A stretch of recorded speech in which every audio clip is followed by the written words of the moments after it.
Imagine having to go to the store to buy water to drink and cook with. Imagine having your child's physical and mental development stunted. These are both very real and dangerous outcomes of not having the right access to clean water.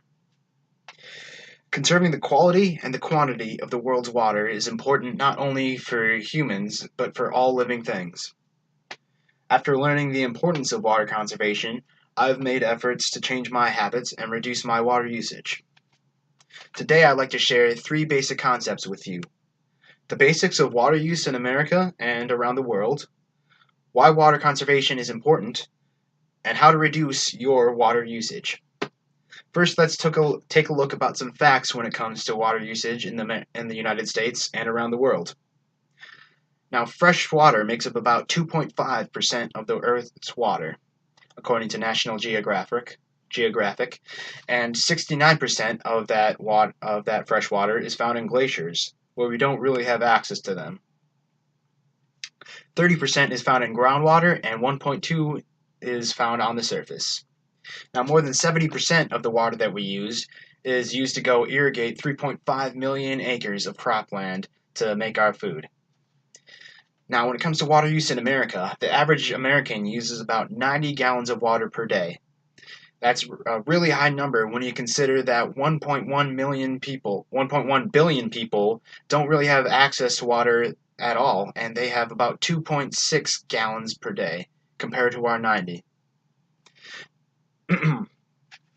Now that we have the basics of water use, let's take a look about why it's important to conserve our quality and our quantity of our water. Our first reason is our population is growing. According to the United States Census Bureau, the U.S. population is approximately 329 million people and growing. Now, if everyone consumed 90 gallons of water a day, we wouldn't have water to last us another 50 years. Which is why it's important to cut down on our water usage. Poor water care and poor water can have an effect on health. Contaminated water can transmit diseases such as diarrhea, cholera, dysentery, and polio. Contaminated drinking water is estimated to cause around 502,000 deaths every year, according to the World Health Organization. It is estimated that every 2 minutes a child dies from a waterborne disease, and approximately 160 million children are stunted or ill from consuming contaminated water, according to water.org. Water also affects wildlife. All things rely on water. It's a building block of life. And there are aquatic animals who live in the water, and they're directly affected by our consumption of the water when they run out of places to use, and our pollution of the water when we add pollutants to their living environment and make it hard for them to live. Aquatic animals are a part of a food chain, and we are also part of that food chain, and we're also directly affected by everything in that food chain.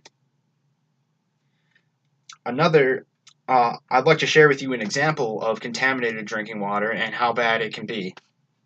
My example is Flint, Michigan, and CNN reports in their article, The Flint Water Crisis Facts, just how bad it really was. Now, Flint turned to their river for a water supply when their water system was in the process of getting a new pipeline. Now, when they first started getting water, it looked contaminated and dark, and it emitted this bad odor, and this is what they had to drink, to cook, and to bathe with.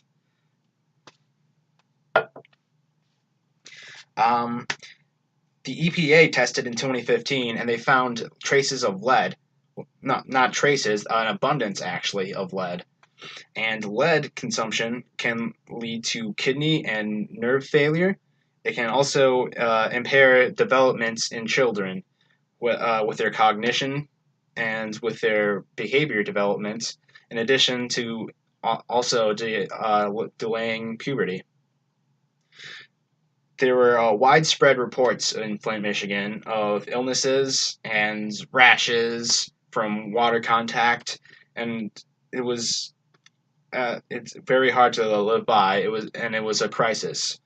Thankfully, the situation is calming down now, and in 2018, um, the crisis was kind of ended when they stopped giving out free water, kind of signifying that the water was back to a current back to a acceptable level.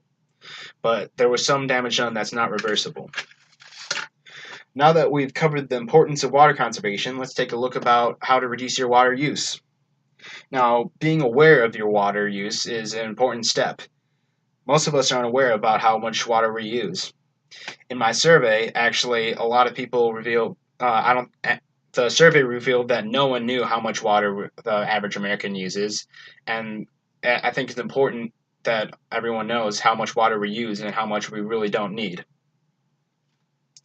We can alter our habits to reduce our water usage, such as brushing our teeth. We could turn our water off as we're brushing our teeth, and that saves on average about 4 gallons per minute. Also, every shower uses about 5 gallons of water per minute, and lowering your shower time can help conserve water. There are also water savings appliances, such as toilets, which can bring your gallons per flush down from 5 to 3, which really saves you in the long run. And there's shower heads that can reduce your water usage from 5 gallons per minute to 1.5 gallons per minute, according to cleantechnica.com. And water-saving faucets can save about 700 gallons of water per year, according to hydrofinity.com. In closing, conserving the quality and quantity of the world's water supply is important not only for humans, but for all life. I have covered the basics of water use in America and around the world, why water consumption and conservation is important, and what you can do to reduce your water use. Water is a key to all living things, and it is our responsibility to ensure that it is preserved if we want to continue life on Earth. Thank you.